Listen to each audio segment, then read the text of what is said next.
Hey, what's up, everybody? Welcome back to the Wolf Bitcoin Good Bit Show. And those of you that don't know, my name is Taj, and we're going to dive into some good and positive stories from the world of Bitcoin. But just in case you're new to Wolf Bitcoin and all the amazing things that we do over here, this is a schedule. Check this out right here. We have lots of spaces, live streams, all sorts of amazing things all throughout the week. So whatever type of content that you're interested in, Bitcoin related, this is the place to be. So we have spaces all day, every single day. We have live streams, we have trading, we have macro discussions, global discussions, all sorts of different things.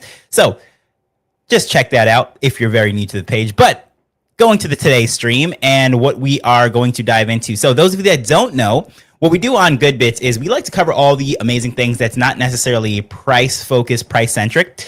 We focus on the positive feel-good stories, people that are doing amazing things around the world with Bitcoin, but then also we like to go into circular economies. We like to talk about the tech, I guess you would say, all of the boots on the ground that are all around the world, enabling people to experience this wonderful thing that we call Bitcoin.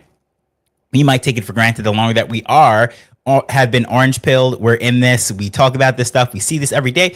But there are billions of people around the world that have never had a touch point with it. So those are the type of things that we like to highlight, how it's going to impact various people, various touch points, and how people are being onboarded all around the world. So if you have never seen this show, you want to find positive things. And this is one of those weeks where people aren't really struggling to find positive news when it comes to Bitcoin, because a lot of the time the conversation, especially in the States, are very price focused. Crazy news week. Everyone was just going absolutely wild just on the timeline and ecstatic. But it is a Saturday evening. So those of you that are here with us hanging out and still looking for some good, positive vibes in the world of Bitcoin, really appreciate every single one of you.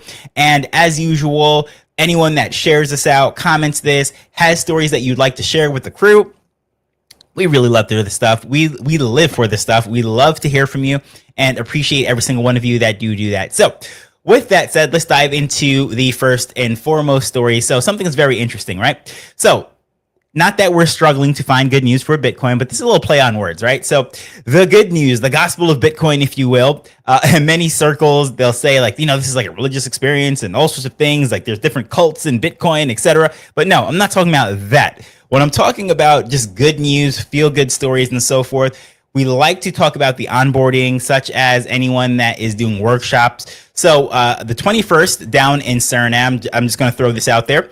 They do a monthly meetup. So many people that come through our circles, we've come in contact with DP Carib, someone who does workshops all over the world, really, not just one specific location, but currently right now he's in Suriname, and they had the meetup, which is on the 21st.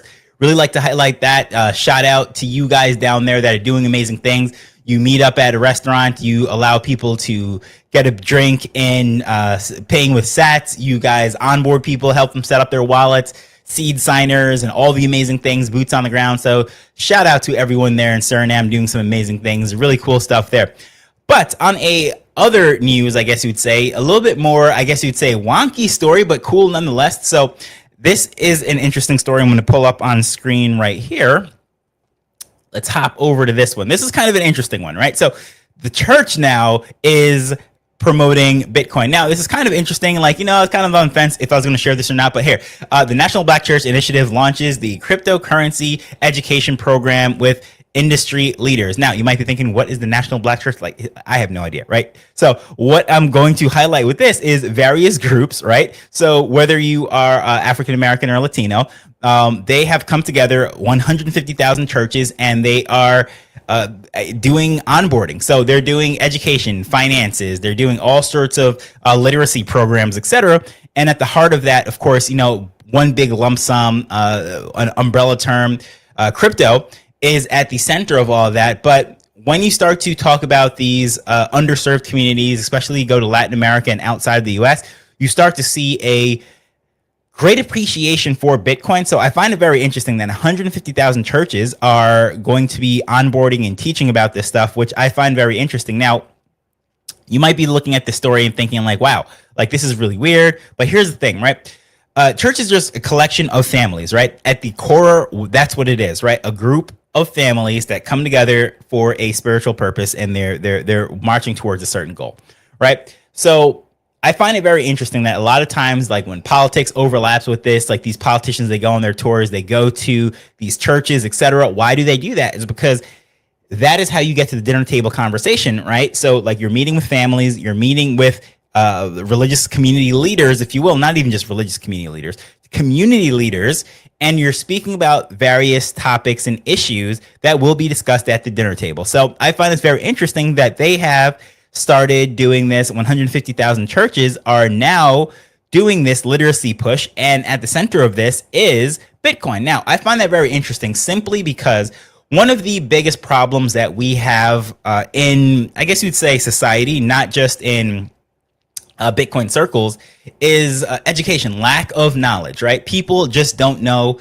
what they don't know, right? That is a huge thing. Knowledge is power. And when it comes to finances, when it comes to money, when it comes to a lot of the things, sovereignty, when it comes to holding your own, I guess you'd say, future, a lot of people take those things for granted. They're not even educated that there is a different path. There is a different way. So I find this very interesting. So politics aside, spirituality, all this stuff aside, I find it very interesting that the more basic, fundamental level of which people are coming together as a community is integrating this education, which is something that's deeply lacking. You know, a lot of people look to government initiatives. They look to the public school system, whatever it might be. The schools aren't doing enough to teach our children, whatever it might be, rather than looking at that. Because, you know, when you really think about it, the country that I happen to know the most about, I've lived in other countries, but is the US, and domestic tranquility is, you know, the center and focus of the government in theory, right? So when you think about like, okay, what's going to create the most long-term stability and peace within the country, it's not necessarily the priority is to educate people about money, right? That's not really necessarily what the schools are teaching. Now, you could say there's all sorts of nefarious reasons as to why they would do that, to enslave the people, et cetera, et cetera. I'm not going down that rabbit hole, but primarily the system, the education system that we have right now, if you really look at it, it was set up for the Industrial Revolution, right? They needed workers to go work in factories, minimum amount of education to be able to keep the machine going forward. And that's what the system was really set up for. So those of you that think like public education is really to educate the people and spread knowledge and all that stuff, it's like, well, you know, I mean, if that's what you want to believe, that's cool. But what I'm trying to say is it takes community initiatives, it takes individuals, these boots on the grounds that we like to highlight and illustrate for whatever cause. Like we happen to be speaking about Bitcoin down this rabbit hole, but boots on the ground, people that are going out there and like teaching people about whatever it is, whether it is the communities that we like to highlight where, you know, up in the Andes of Peru, where they're teaching people how to make garments and sell them with Bitcoin and all these different things. Like, okay, that's cool, right? You can give a man a fish, or you can teach him how to fish. And like, that's what they're doing. And that's a boots on the ground initiative. You're not looking at the government of Peru. You're not looking at the government of whichever country it is, right? To, I guess you'd say, solve all these problems. What you're doing with these community groups is actually telling people to take their future into their own hands, and then they can go out there and they could actually, I guess you'd say, start forging forward for a positive tomorrow. And I think that's kind of the core, the crux, if you will, of what is it, at Bitcoin's core for the most part, is people feeling that like the system was rigged against them, they were stacked against them, but they wanted to take that power back in their own hands, regardless of where you are on the totem pole. If it's your keys, it is your Bitcoin. Therefore, you have some power, some sovereignty that you might not have had with the dollar or whatever currency it is. So anyways, going back to this story right here, I just find it very interesting, again, that out of all of these churches, I wonder how many of them just never really even had a financial conversation ever, right? This might be a very interesting thing. You might think like, well, you know, this is really an awkward story to lead off with, but I think it really is important because 150,000 churches, let's just say each of those churches are 10 families, right? So you're talking about 1.5 million families that now have a touch point of Bitcoin that could then come into this space and start using it. I find that very interesting in the sense that at the end of the day, that everyone's going to make their own decisions, what they're going to go down, which crypto or which financial element that they're going to be fascinated by, etc. But the fact that the conversation is opening up, I think, is very good and should be, I guess you'd say, more at the forefront of everything. So in the midst of all the craziness that's happening with all the stories with Clarity and all this stuff and Bitcoin prices going crazy, just know that there's conversations like this being had out there. Now, another thing that we like to kind of cover is technology, right? So this kind of is a little bit of both, right? In the sense that, okay, this is a company that is selling a product, but then there's also technology, which is accepting, of course, and you could see that USDT or Bitcoin, if you already hold it, to get an eSIM. Now, you might be wondering, okay, like who cares? What is an eSIM? And if you're in the States or whatever, you have T-Mobile, AT&T, Verizon, whatever company that you have your cell phone with, like, okay, well, like who really cares about this? Well, let me tell you. A couple weeks ago, I was traveling and I found myself behind the Great Firewall of China, right? Very quite interesting how restrictive the internet is. You can't just put it on Roam and use your international plan. You have to do it's pretty crazy. So that's just one example where I was like, oh, wow, like without a travel eSIM, I would have been completely cut off from my work. I would have been cut off from my company. I wouldn't have been able to do any spaces. I wouldn't have been able to put out any content. However, with an eSIM, you then have that connectivity to be able to do certain things. Now, how am I going to phrase this? It is actually fairly difficult for the average person in country to get an eSIM. It could get really complicated.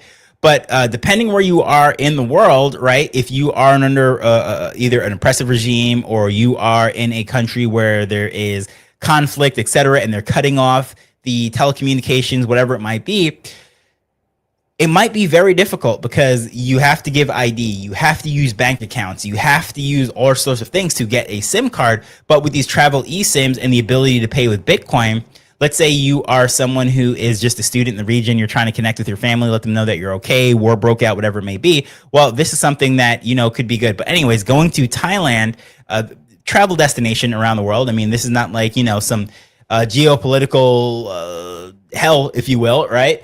However, the fact that a company such as this telecommunications company, is accepting this as Bitcoin as payment to get an eSIM, I would love to see that more as the norm going forward. And, you know, this is where like the intersection of technology with the, I guess you'd say the circular economies of things, because if people are using their Bitcoin to buy things, that is how you get a circular economy flowing. People spend their Bitcoin, they earn money in Bitcoin, etc. Because those businesses that are selling whatever it is, products and services using Bitcoin, can turn around, pay their staff. They can go buy other services, pay for other things. You can pay for VPNs, Mullvad VPN, for example. You can pay for that with your crypto. You can pay for that with Bitcoin. You can pay for that in ways that allows you to not be tracked. Now, not going down that whole rabbit hole, you go do your own research, etc. But I think products and services that are offered Bitcoin as payment is a good thing going forward. So seeing something like this is quite interesting. You can read more about this if you want. Thailand and this eSIM, this company, again, no affiliation or endorsement with this company. I just saw the story. I thought it was very, very interesting. And in my experience within the last couple of weeks using an eSIM, I was like, okay, that's really cool, because, you know, not everybody has ease of use to just get an eSIM depending where you are in the world. And you might have a legitimate need. You might not trying to be overthrowing a government. You might not be some sort of hacker or nerd.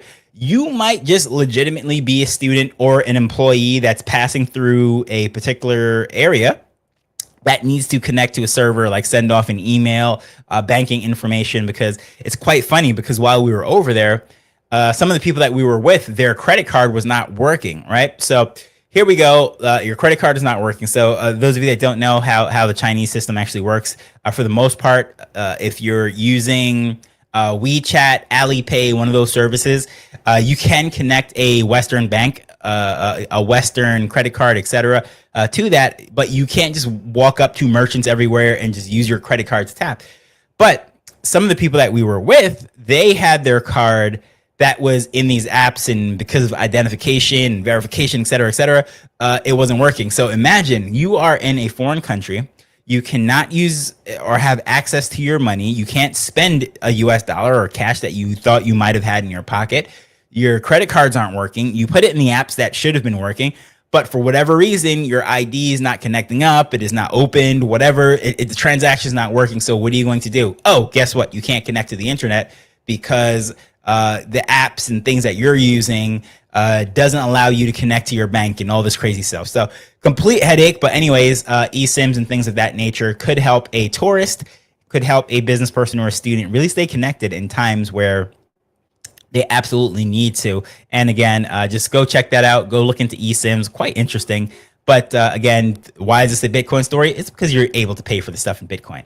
But going to a technology story now. So last week, we actually highlighted the fact that you can, or I could say Blockstream had released this swap, which allows merchants and people, not just merchants, to be able to swap between Lightning and swap between mainnet and do some really interesting stuff here. Now, I'm not going to go into all the technicals and go into all of this, but if you go to the Blockstream page on X, they put up a great article just sort of outlining and explaining what exactly Boltz, the alternative solution to that, which due to attacks with AI, et cetera, they pulled down their server. So this swap went down, and simultaneously, unrelated, the Blockstream team was actually working in the background to release theirs, and just the stars aligned. And it just so happens that, headlines might read that Blockstream is the savior. They come in where Boltz stepped out. Completely unrelated stories, at least from all the information that I'm reading. Technology just takes a little bit to develop, and they happen to be developing it, getting ready to release it when the stars aligned, and this thing actually happened. If you believe into just coincidences, or you think this is some crazy conspiracy, whatever, I don't know what to tell you. It's up to you, but I truly believe it just happened to be coincidence. But anyways, going back to this, what is a swap? Now, this gets pretty technical, but I'm going to just dumb it down in layman's terms without really getting down into the tech for those of you that don't really care.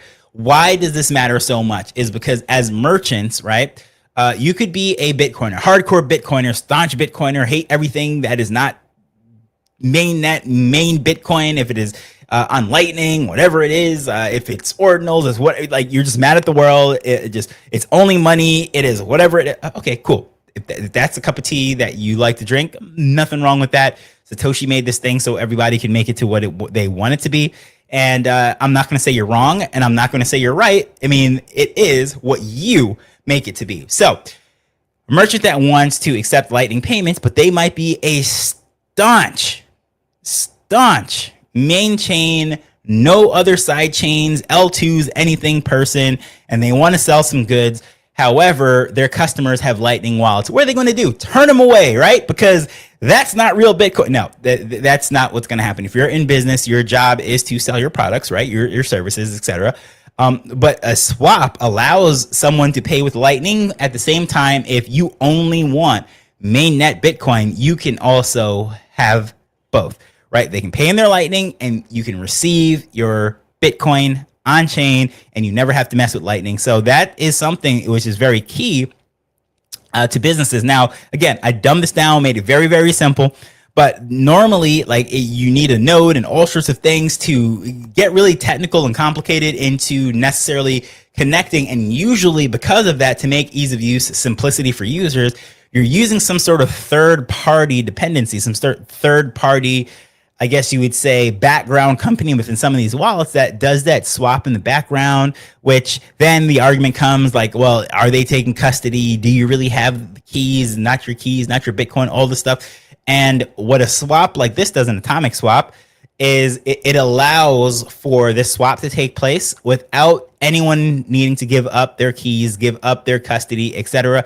You keep the assets that you want. And what an atomic swap does is, if both conditions on both ends aren't met, then no one gets anything, and everything's just returned, and everything stays exactly how it was before. So basically, if someone's sending 1 Bitcoin on Lightning and the person's supposed to be receiving 1 Bitcoin on mainnet, and things don't match up, well, nothing goes through the person on Lightning or the person on mainnet. Nothing changes in their wallet. Excuse me. And no bridges are needed. No third-party dependencies, exchanges, etc. So that's what this actually makes it very interesting. And the reason why I'm covering this is because if we're spending our Bitcoin, we're building circular economies, we're onboarding people, tech like this is very important. So when something like Boltz goes down, it was kind of a shock. It was a kick in the stomach to a lot of merchants, a lot of people that were building cool stuff. But an atomic swap, which most people don't even know what that is, or they think it's some sort of like wrap Bitcoin and craziness, just go look into atomic swaps and why something like this is actually very important and relevant for people who want to accept Bitcoin as payment. So, not the most sexy topic in the world. However, if you are someone who is trying to use this as payments, you want to accept it, but you don't want to mess with Lightning for whatever reason, you have a very thin and narrow, straight and narrow view of what you want your Bitcoin to be and do. Well, okay, you can do that still. You can adhere to all your principles. You don't have to compromise. You can get paid, you can get your Bitcoin, and you can still sell your products. It's a win-win. And that's really cool. So this really breaks down all the technicals of it. It's not a very visual page. As you can see, it's just black and white. But I thought it was a really great breakdown. And so check out Blockstream. Again, this is the announcing Blockstream swaps, and this came out on August 16th. So that is absolutely worth your read, your time. I gave you the rundown, if you will, of what's going on over there. But you know, every single week when I highlight these stories and share these things, like, it really is exciting to me to just nerd out. Like it is fun to talk about where Bitcoin is, what's going on in the news, the headlines, and all that stuff. But really and truly, what really gets me going, gets me excited from day one, those of you that do know me, is I'm here for the tech. Really, like the amazing coders and builders that are in the background doing all sorts of cool stuff in the world of Bitcoin, whether it's improvement proposals, you're making better wallets, you're doing security patches, you're looking at open source coding, and you're finding problems and bugs, whether it is in hardware wallets or you're actually looking to improve Bitcoin itself. Like, those people I love talking about. I mean, it is not the most sexy topic. The vast majority of people are interested in the price action. However, without the people that are doing all this stuff in the background, then there is no price action, because there would be no demand, right? If nothing is happening on Bitcoin, let's go way back to the beginning of time.